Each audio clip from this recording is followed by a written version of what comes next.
Central ব্যাংকগুলো হঠাৎ করে শত শত টন সোনা কিনছে। এটা কোনো কোইন্সিডেন্স না, এটা কোনো খবরও না, এটা আগামী দশকের সংকেত। 2022 থেকে 2025 পর্যন্ত ডেটা দেখুন। এই সময়ের মধ্যে সবচেয়ে বেশি সোনা কিনেছে 3টি দেশ। চীন প্রায় 355 টন, পোল্যান্ড প্রায় 285 টন, আর তুরস্ক প্রায় 249 টন। এই 3 দেশ মিলে চুপচাপ প্রায় 900 টন সোনা কিনেছে। এটা কি কোনো সাধারণ ইনভেস্টমেন্ট? না, কারণ এরা কেউই গয়না বানানোর জন্য কিনছে না, ট্রেডিং করার জন্য কিনছে না, বা প্রফিট বুক করার জন্য কিনছে না। এরা কিনছে রিজার্ভ বদলানোর জন্য। সহজ ভাষায় বললে, আগে যেখানে রিজার্ভ মানেই ছিল অনলি ডলার, এটা এখন ধীরে ধীরে পরিবর্তন হচ্ছে। এখন রিজার্ভ মানেই হচ্ছে ডলার আউট, গোল্ড ইন, আর এই ট্রেন্ডটাকেই বলা হয় ডি-ডলারাইজেশন।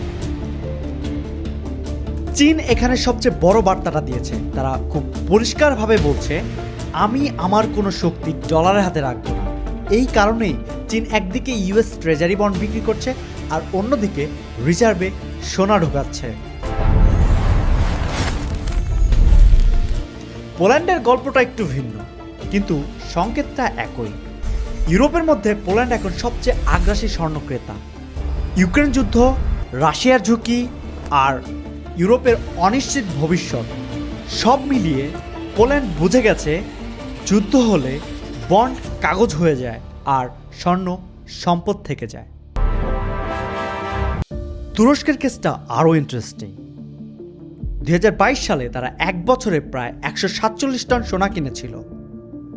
কারণ ছিল মুদ্রাস্ফীতি, লিরার পতন আর ডলারের উপর আস্থা কমে যাওয়া। নিজেদের কারেন্সিকে বাঁচাতে তুরস্ক গোল্ডকে ঢাল হিসেবে ব্যবহার করেছে।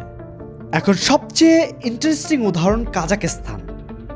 2022 সালে তারা সবচেয়ে বড় গোল্ড সেলার, 23-এও সেলার, 24-এও সেলার, কিন্তু 25-এ এসে হঠাৎ তারা টপ বায়ারে পরিণত হয়।